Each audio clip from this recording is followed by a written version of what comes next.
Kính thưa quý vị, chúng tôi là luật sư Diệp Thái Lân.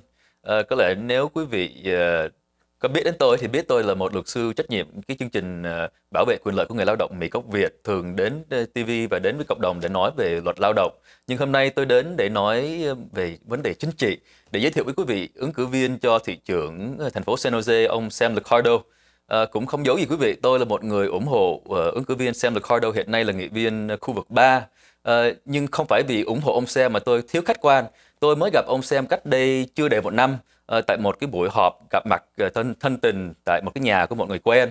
Và sau một thời gian tìm hiểu về ông ta, tìm hiểu về những chính sách và những cái ước vọng của ông ta cho cộng đồng Việt Nam nói riêng và thành phố San Jose nói chung, tôi rất quý mến và đã quyết định góp một phần để giúp cho ông ta tranh cử cho thị trưởng San Jose. Thì hôm nay tôi sẽ nói bằng tiếng Việt, phỏng vấn ông Sam bằng tiếng Anh và sẽ làm cái người đứng chính giữa, vừa dịch qua dịch lại để quý vị hiểu được những cái gì mà ông ta nói. Cho nên xin giới thiệu với quý vị ông Sam Liccardo. Sam, welcome to the show. And you want to say something to the audience real quick? Cảm ơn. Kính chào quý vị. Tôi là Sam Liccardo. It's my great pleasure to be here today, and I look forward to the conversation. Okay. I think one of the things that I just is on my mind in regards to you and the Vietnamese community, one of the things that I keep on hearing about that a lot of people can't get over is the Little Saigon issue. I mean, that was a long time ago, a few years back, but it's still on a lot of people's minds. And the basic narrative about that issue is, we wanted the area along Story Road to be called Little Saigon. Council member Nguyen at the time wanted to be called the New Saigon Business District or something like that. And there was some back and forth. The council pretty much went with her decision because she was the Vietnamese representative. There was some protests in the community. And at first, people started peeling off from that. Dave Cortese, your opponent in this race, broke with Madison early on. And you stayed with her and Mayor Chuck Reed. I mean, is that accurate? What would be the timeline of that, according to you? Yeah, I think that describes it relatively accurately. There's certainly a lot of details that are important in all that. Sure. But I think you described it fairly accurately. Did you want to describe that question? Okay. Thưa quý vị, hôm nay tôi nói chuyện về ông Sam Liccardo, tôi muốn trình bày về cái đề tài Little Saigon. Tôi biết rằng là có rất nhiều người khi nói về cái sự tranh cử này, nhiều người đề cập đến cái câu chuyện của cách đây mấy năm, là trách ông Sam đó là không có ủng hộ cộng đồng nhưng mà lại ủng hộ bà Madison Nguyễn trong cái vấn đề Little Saigon. Và theo bà, trong khi đó ông Dave Cortese thì ông đã tách khỏi bà Madison Nguyễn sớm hơn. Thì hôm nay tôi muốn đào sâu vào cái vấn đề đó để chúng ta hiểu hơn tại sao ông Sam đã đi cùng với bà Madison và phút cuối chúng ta có được Little Saigon là vì tại sao. So again, you stayed with I guess now Vice Mayor Nguyen, but I mean, what was your decision? What were you thinking at that time? What was going through your mind? Sure. Well, I was certainly getting advice from friends in the Vietnamese American community that was telling me, hey, you don't want to go that way. And I certainly understood and respected their opinions. On the other hand, I was hearing from Vice Mayor Madison Nguyen and others that those who were standing on one side were not legitimately supporting or representing the Vietnamese American community. And I was in a very difficult position, not really knowing what was being said in another language. Sure. About really, in those conversations were the most important conversations in Right. this whole issue. And so I was hearing only a very small slice of that conversation in English. And so, ultimately I sided with Madison because there was a certain perception I had that perhaps she was being somehow or another unfairly cast in a light that didn't seem fair from the perspective of somebody who was only hearing this conversation in English. Sure. And I ultimately made a bad decision. And I think I said as much to the community on several occasions where I've apologized for having made a decision that was simply based on the wrong advice. Sure. Thưa quý vị, tôi hỏi ông Sam về cái vấn đề Little Saigon và tại sao ông ta ủng hộ Madison Nguyễn, và thì ông đã trả lời rằng trong cái thời điểm đó, thì ông dĩ nhiên chỉ hiểu tiếng Anh thôi và hiện nay cũng chỉ hiểu tiếng Anh thôi. Cho nên dù có một số người bạn, người quen Việt Nam khuyên ông ta là không nên chọn theo bà Madison Nguyễn mà nên ủng hộ cộng đồng trong cái vấn đề Little Saigon. Khi nói chuyện với bà Madison Nguyễn thì ông ta cảm thấy rằng là bà ta có cái sự hiểu biết về cộng đồng Việt Nam hơn ông ta. Và vì bà ta là người đại diện của cộng đồng Việt Nam nên nghe cái sự cố vấn của bà ta, và từ cái phía cạnh của một người không hiểu tiếng Việt, chỉ đứng ngoài nhìn vào đó, và không hiểu được cái sự bàn thảo tranh luận trong cộng đồng nội bộ Việt Nam của chúng ta, thì ông ta cảm thấy là bà Mai Xuân Nguyễn bị đối xử bất công, và vì thế đã quyết định nghe lời theo bà Mai Xuân Nguyễn, vì bà là ứng cử viên, bà người đại diện cho cộng đồng Việt Nam, và ông ta là người Mỹ trắng không phải người Việt Nam, cho nên nghe theo cái người đại diện của cộng đồng Việt Nam. Và ông ta cuối cùng đã nói nhìn lại thì đó là một cái chọn lựa sai lầm của ông ta, và ông ta cũng tiếc nuối cái việc đó. So as the controversy started to boil up, you saw, Dave broke away early, and that's been one of his selling points with the community. He's been kind of a hero in that sense. He broke away early. So when you saw Dave and others break away, what was your reaction? Why did you stay the course? Well, I knew that people were positioning themselves in various ways for political advantage. For me, the question was a very simple principle, which was, were we really hearing the whole community, or were we only hearing the voices of some who are politically aligned against Madison Wynn? Sure. And if it's the case that this is just political sort of a manipulation, then I felt it was unfair to Madison and to all those folks who are not being heard. Sure. And so for me, it was a question of principle. Was I going to change my mind just because it seemed politically expedient or not? And so if I certainly had known at that time, and it was very clear to me at that time that what I was hearing was actually reflecting the larger will of the Vietnamese American community, I'm certain I would have decided differently, and that's why I apologized as I did. Sure. Ông Sam giải thích rằng, tôi hỏi ông Sam là tại sao khi thấy ông Dave Cortese và những người khác bắt đầu chống lại cái quyết định của Madison Nguyễn thì ông Sam vẫn trung thành với những cái hướng ông đã chọn.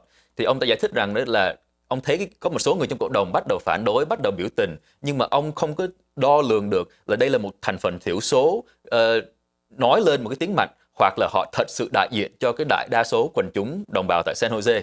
Và họ thấy ông Sam thấy được ông David, một số người khác bắt đầu chọn những cái quyết định và thay đổi ý kiến vì những cái chọn lựa lý do chính trị.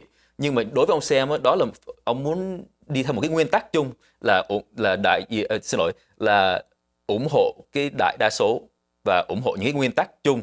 Nhưng mà ông không có đo lường được là những người lên tiếng biểu tình này là một số thiểu số nói lên một tiếng rất mạnh, rất lớn, hoặc là thật sự là cái quần chúng chúng ta chọn cái Little Saigon. Và lúc đó ông không biết được, và cho nên ông đã chọn đi cùng với Madison Nguyễn. So as the story progressed, issues progressed, there was something that you cited, 92 signatures. The business owners in the Little Saigon area, and what's now Little Saigon, purported to say that we don't want Little Saigon as the name. And you cited that as one of your reasons. Could you explain a bit more about that? Sure. I first saw that petition only a few minutes before a public hearing that was televised of the councils. And the petition came to all of us on the council. I didn't know exactly what to make of it. Obviously, it's difficult to know what's happening when you're not there. And so the proponents of the petition included Henry Lee, came to the microphone to speak in front of the council in the televised hearing. And I asked him, how did you get these 92 signatures and what happened? And he described that he and others had gathered the signatures of people who had businesses there in the Little Saigon community who said they didn't want the name. Now, again, I'm not hearing these conversations in Vietnamese. I'm hearing them in English. And he's telling me he gathered the signatures, and he's saying that in front of a televised audience. I assumed he was telling me the truth. Sure. And that's why I asked the question, because if he wasn't telling the truth, I figured everybody would know right away. And I found out the next day it wasn't the truth. Okay. And so as soon as I learned that, I immediately renounced it, and I called for a full investigation because I thought that was an atrocious thing. Sure. That the council was misled and the public was misled by those 92 signatures. But yes, I cited it at the time because I asked the question, I got an answer, and it was there in public for everybody to hear. Sure, okay.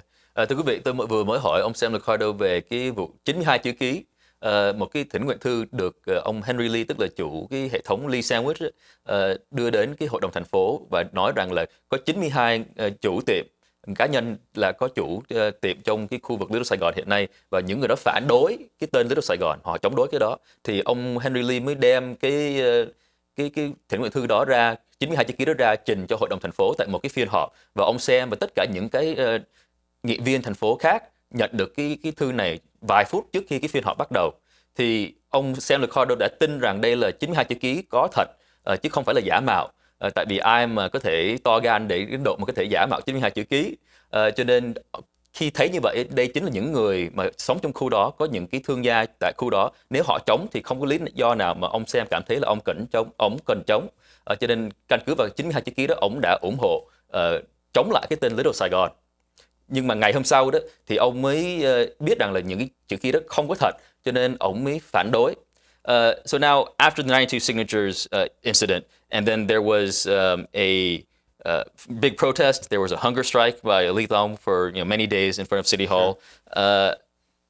The mayor was going to put it to a referendum, the Little Saigon issue, not just let the Vietnamese community decide, but put it to the entire populace of San Jose. So what happened next? So Well, I recall having met with Lý Tông. I met with others in the Vietnamese American community. It was clear that there was a desire to end all of this. And so we worked together on a resolution of this, a way to bring everyone together to end the hunger strike and hopefully to end the entire dispute by simply enabling the community to privately raise the money to construct a sign that would label the district Little Saigon, certainly respecting the will of the community, at the same time not directly involving the city in designating any particular district in a way that may create additional rift. And so it seemed to be that was the most promising course. So I spent a good part of the night. I remember I was up all night as Lý Tông was in one of his very advanced stages of his hunger strike, and we were very concerned about losing him.